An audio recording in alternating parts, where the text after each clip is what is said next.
부등식의 성질, 여기 한번 같이 보도록 하죠. 여기 이제 114페이지에 보면 부등식의 성질이 있는데, 이 부등식의 뭐 기본 성질 이렇게 자질구레하게 나와 있지만, 중요한 거는 음수를 곱했을 때 또는 나누었을 때 부등호 방향이 바뀐다는 사실이에요. 이게 제일 중요해. 왜냐면 A가 B보다 큰데, 얘는 이렇게 돼 있을 때 C가 음수야.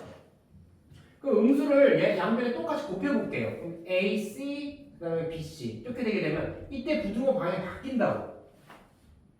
오케이? 또는 얘를 똑같이 C로 나눠. C분의 A, 그 다음에 이 녀석을 C분의 B 이렇게 나누게 되었을 때도 요때도 그렇고 요때도 그렇고 전부 다 부등호 방향을 잘 보셔야 돼. 방향을 봤을 때 반대로 됐다는 거지, 그치? 이쪽이 오른쪽이 커집니다. 실제로 예를 들어서 한번 해봅시다. 5가 3보다 크죠? 여기다 양변에 똑같이 음수를 한번 곱해볼게요. 마이너스 2를 한번 곱해봅시다. 그럼 얘한테 얘를 곱하면 마이너스 10이 될 거고, 얘한테 마이너스 2를 곱하면 마이너스 6이 될 거예요. 누가 더 커요?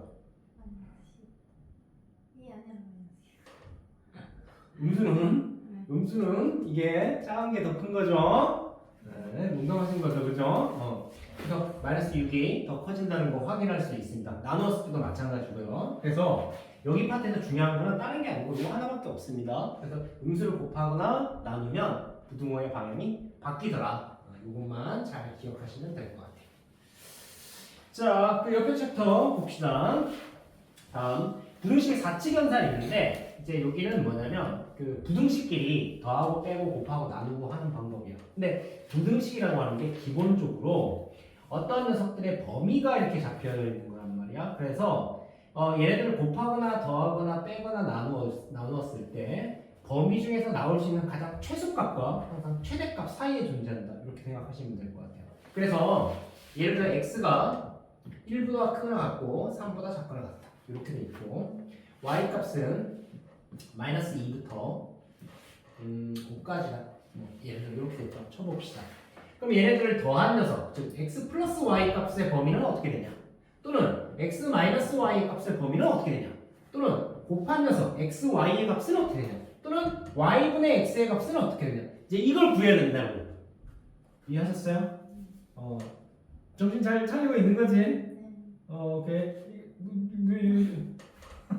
자, x 플러스 y 더하는 거는 그러면 여기에 있는 녀석과 여기 있는 녀석이 더했을 때 가장 크게 나올 수 있는 건 어떻게 더했을 때요? x가 1부터 3까지 존재하고 y는 마이너스 2부터 5까지 존재하는데 x 중에 어떤 녀석과 y 중에 어떤 녀석을 더했을 때 가장 커? 여기 있는 숫자 중에서 얘랑 얘를 더했을 때가 가장 크지. 그지? 얘랑 얘를 더한 것보다 얘와 얘 큰 것끼리 더한 게 가장 크잖아. 그지? 그래서 x 플러스 y가 가질 수 있는 최대값은 얼마냐면 8이 된다는 거지. 그 다음에 가장 작은 값, 항상 그랬잖아. 얘가 가질 수 있는 최소값과 최대값의 사이에 존재하더라. 그럼 가장 작은 거는 x에서 제일 작은 거랑 y에서 제일 작은 걸 더해주면 되겠죠. 그래서 얘와 얘를 더한 거, 즉 마이너스 1 이렇게 된다는 거지. 이해하셨죠? 자, 그럼 x 마이너스 y도 한번 생각해 봅시다. 얘가 가지는 최대값은 어떻게 되냐면 이게 빼기란 말이야. 그러면 3에서 예를 들어 5를 빼게 되면 3 빼기 5에 지금 마이너스 2이기 때문에 얘가 최대값이 아니야. 그거 더 큰 게 있어. 뭐냐면 앞에 여기 있는 마이너스 y이기 때문에 이 y에 있는 녀석들 다 부호를 바꿔가지고 더해줘야 되는 개념이기 때문에 이 3에서 제일 작은 녀석을 뺐을 때가 가장 크다는 거죠. 그래서 3 빼기 2, 3 빼기 마이너스 2이기 때문에 어떻게 되면 최대값은 5가 된다는 거죠. 이해했어요, 이거? 오케이. 그럼 가장 작을 수 있는 건 어떠냐? 제일 작은 것에서 제일 큰 거 빼면 돼. 그래서 1에서 5를 빼주면 마이너스 4. 이렇게 된다. 이해되셨나요? 오케이. 그럼 곱하기도 한번 생각해 봅시다. 곱하기도 가장 큰 거 어떻게 곱하는 게 제일 커? 그치? 5, 3? 15. 제일 작은 거는? 잘 생각해야 되고. 얘랑 곱한 거가 제일 작아? 더 작은 거 있어. 이렇게 곱하면 제일 작죠. 그죠? 그래서 마이너스 6이다. 자, 이렇게 생각해 주시면 되겠습니다. 나누기도 같은 방법으로 이게 분자가 x이기 때문에 x가 크고 y가 작으면 되겠죠. 그래서 가장 큰 값은 x 값이 가장 큰 값이 근데 요거는 나누기는 조금 애매한 게 이게 무한대가 나올 수도 있다. 왜냐면 y 값이 0으로 이렇게 한없이 갈 수 있기 때문에 요거는 좀 제외하고 따로 요거는 따로 언급하지 맙시다. 알겠죠? 그래서 이렇게 되는 것들이 바로 뭐가 되냐면 x와 y의 그 사칙연산을 이용한 풀이 방법이 되겠죠. 중간에 0이 껴있기 때문에 얘가 좀 애매해요. 나눗셈은 그지? 그래서 거기에 거기도 여기 부등식의 교재에 보면 부등식 사칙연산에 대해서 이제 다음에 범위라고 나와 있는데 뭐 최대값, 최소값 뭐 이런 거 있잖아요, 그죠? 그 표현이 나온 게 이렇게 생각해 주면 돼. 얘네들이 가질 수 있는 것 중에 최대가 될 수 있게, 최소가 될 수 있게, 빼기도 마찬가지고 최대가 될 수 있게, 최소가 될 수 있게, 곱하기도 최대가 될 수 있게, 최소가 될 수 있게, 나눗셈도 최대가 될 수 있게, 최소가 될 수 있게. 이제 이렇게 범위를 잡아주시면 됩니다. 잘 기억하시길 바래요. 다음 챕터 넘겨봅시다. 자, 1차 공식인데요. 자, 1차 공식 이제 중학교랑 좀 다른 방식이 있다고 했습니다. 매우 중요하고요. 그 다음에 각 학교에 굉장히 기출 문제로 많이 나오기도 하고 소수령으로도 굉장히 내기 쉬운 문제이기 때문에 꼭 기억하셔야 돼요. 태훈 씨도 들으시려고요? 네. 듣고 싶으면 들어도 돼요.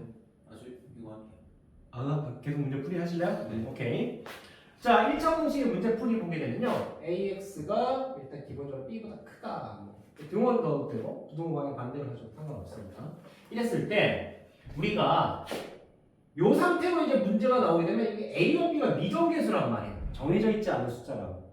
근데 이렇게 문제가 주어지게 되면 A와 B의 범위를 우리가 잡아줘야 돼요. 왜냐면 A가 양수일 때는 부등호방향이 안 바뀌고 음수일 때는 부등호 방향이 바뀌고 그다음 0일 때는 또 다른 걸 생각해 봐야 되기 때문에 범위를 한번 하나씩 나눠서 생각해 보도록 할게요. A가 양수일 때 그러면 우리가 그 x의 이제 해를 구한다는 건 x의 값을 범위를 구하는 거기 때문에 양변을 그냥 a로 나누시면 됩니다. 나눠도 부등호 방향도 안 바뀌겠죠. 그래서 x는 부등호 방향 안 바뀌니까 x는 크다. 2보다 a분의 b보다 크다. 아무 문제 없어요. 이렇게 해주시면 돼요. 여기 a끼리 약분이 되니까. 두 번째 a가 음수일 때 이거 한번 생각해 보도록 할게요. 음수일 때는 양변 똑같이 a로 나누는 거 똑같은데 이때는 부등호방향 바뀌겠지. 음수기 때문에. 그러니까 이게 이 부등식은 이게 항상 어렵게 만드는 게 뭐냐면 나누는 수가 곱하는 수가 양수냐 음수냐에 따라서 부등호 방향이 바뀐다는 사실 이게 굉장히 사람을 까다롭게 만들어. 그러니까 항상 부등호 방향이 어느 쪽으로 향할지에 대해서 고민을 항상 해야 되는 거야. 근데 문제 풀면서도 부등호 방향이 혹시 바뀌는 거 아닌가? 그러니까 더하거나 빼는 거, 양변에 어떤 수를 음수를 더하거나 빼는 거 이런 걸로는 부등호 방향이 절대 안 바뀌어. 그렇잖아. 5에서 5와 3이 있는데 3이 더 큰데 얘에서 1을 똑같이 뺀다고 하더라도 얘는 4고 얘는 2이기 때문에 부등호 방향이 안 바뀐단 말이야. 그치? 그래서 항상 부등호 방향을 신경 써야 되기 때문에 그래서 방정식보다 부등식의 선생님은 훨씬 더 어렵다고 생각해요. 자, A가 음수일 때는 부등호 방향이 바뀝니다. 이제 이렇게 되고 뭐 똑같이 나누는 건 똑같아요. 됐죠? 세 번째, A가 0일 때가 이제 문제야. A가 0이면 이제 우리 고민을 해봐야 되는 게 B가 0보다 크거나 같은지 B가 음수인지 또 두 가지 또 나눠 생각해봐야 돼요. 자, A가 0이라고 했을 때 우리 0을 실제로 넣고 한번 생각해볼게요. A가 0이니까 0 곱하기 X로 이렇게 원래 0이지만 0 곱하기 X로 한번 생각해볼게요. 이랬을 때 위의 경우는 이렇게 됩니다. B. 이때 B는 플러스 값이에요. 그러면 왼쪽에는 어떠한 x를 집어넣더라도 항상 0이 나오는데 오른쪽은 양수야. 0이 커 양수가 커? 양수 쪽이 당연히 크지. 근데 얘가 이쪽으로 더 크다고 돼 있잖아. 클 수가 없는 거지? 불가능한 거지? 그래서 이때 해가 없다. 또는 뭐라고 얘기하냐면 좀 어려운 말로 예전에 학교 다닐 때 선생님은 이렇게 배웠는데요. 불능이라고 해요. 구할 수 없다. 답을 구할 수가 없다. 이렇게 배웠다는 거예요. 얘 양수이기 때문에. 0은 양수보다 클 수가 없기 때문에 절대. 그죠? 그렇게 만족하는 x 값은 존재하지 않기 때문에. 그죠? 그다음 B가 음수일 때는 여기 0 곱하기 X 똑같이 놓고 요번에는 얘가 크다 B 근데 요 녀석이 마이너스야 마이너스. 이게 음수야. 그러면 여기 X신 어떤 X 값을 집어넣더라도 좌변은 0, 우변은 마이너스 값이니까 항상 왼쪽이 클 수 있겠죠. 이런 경우에는 그지 어떠한 X를 넣더라도 항상 확립하기 때문에 그때 해가 무수히 많다 또는 부정. 이제 수학에서 이제 부정이라고 하는 말이 두 가지의 의미로 쓰인다고 얘기했는데 no라고 하는 의미와 그 다음에 정해져 있지 않다, unlimited 이런 의미로 쓰인다는 거지. 그죠? 그래서 부정, 여기서 얘기하는 건 부정은 정할 수 없다, 한계가 없다, 그지? 개수를 셀 수 없다 이런 의미입니다. 그래서 이렇게 된다는 거죠. 그죠? 그래서 여기까지가 우리가 저번 수업 시간에 했던 내용을 정리한 거예요. 반복해서 돌려보시면서 머릿속에 잘 기억해 놓으시기 바라요. 알겠죠? 좋습니다. 거기 문제 중에 하나 같이 한번 풀어보도록 합시다. 어떤 게 있냐면 117페이지에 6번 문제. 자, 6번 문제 이거 하나 방금 전에 이거 했던 건데 이걸 살짝 응용한 문제이기 때문에 6번 문제 하나 같이 풀면서 이해해보도록 할게요. 태영아, 과제 다 했어? 네? 과제. 여기만 아니 그 왜 맨날 남겨오는 거야? 조금씩. 했는데 하다가 잠들었어. 언제 잠들었어? 오늘 학원 오기 전에? 그래서 있었어요. 집에서 이거 미리미리 하면 안 돼? 그날 저녁에 갔을 때? 아니 5시쯤 했는데 5시 시작해서 한 20분 30분쯤 하다가 여기서 이렇게 하고 있다가 여기서 갑자기 툭 하고 이대로 2시 반했어요. 알겠습니다. 진짜 일어나니까 7시 20분. 네. 선생님이 언제까지 그런 걸 용인해 줘야 돼? 자, 오케이. 자, 여기 보면 이 문제는 태우가 그 풀고 있는 문제 중에 하나죠. 6번 문제인데요. 뭐냐면 117페이지 6번.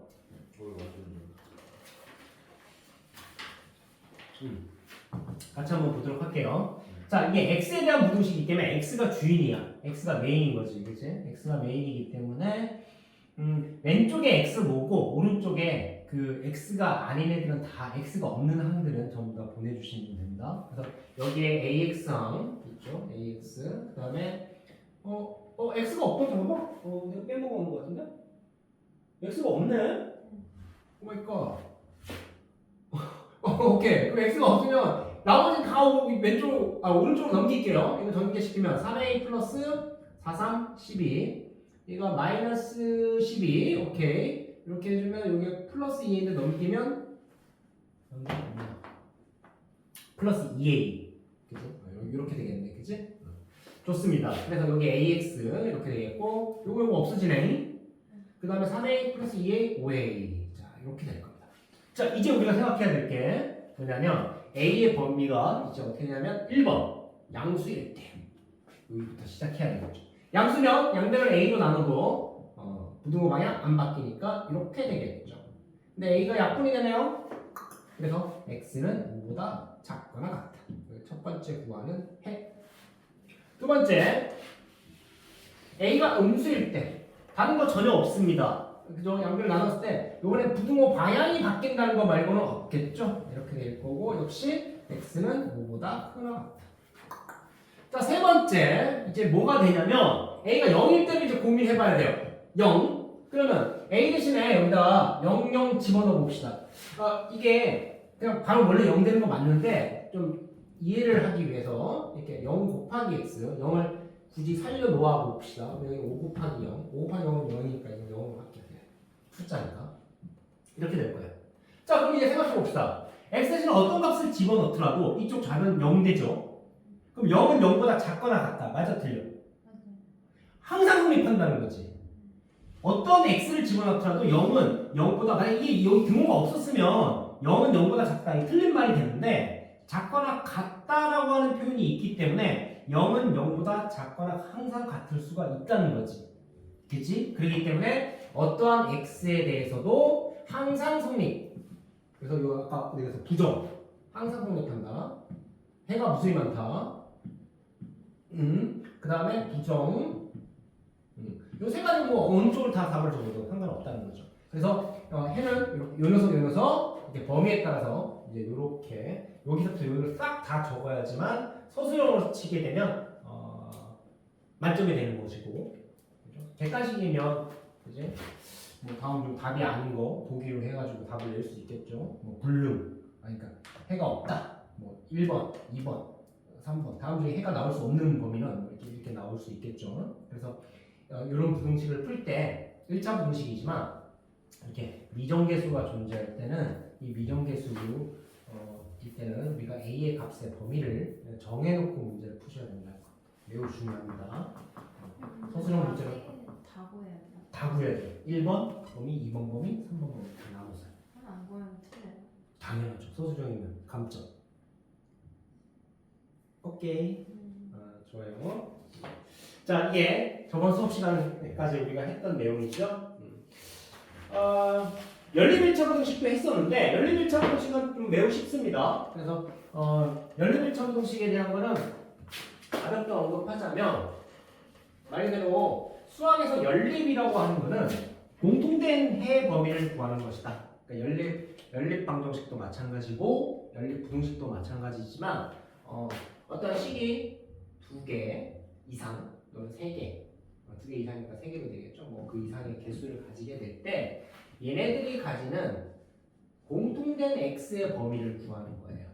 그게 방정식인 경우에는 x 이퀄 이런 식으로 나오게 될 거고, 만약에 그게 방정식이 아니라 부등식이게 되면 범위로 나오게 되겠죠. 뭐 x는 뭐 5보다 크거나 뭐 이런 식으로 범위로 나온다는 거지. 그래서 요 부등식 구해서 x의 범위 구하시고 요 녀석의 또 x의 범위 구하시고 이렇게 한 다음에 얘네들이 수직선에서 동시에 다 표현했을 때 뭐 이렇게 거나 같다 작거나 같다 이랬을 때 겹쳐지는 부분을 구해주게 되면 그게 바로 부등식의 해를 구하는 거다. 이렇게 얘기할 수 있겠네요.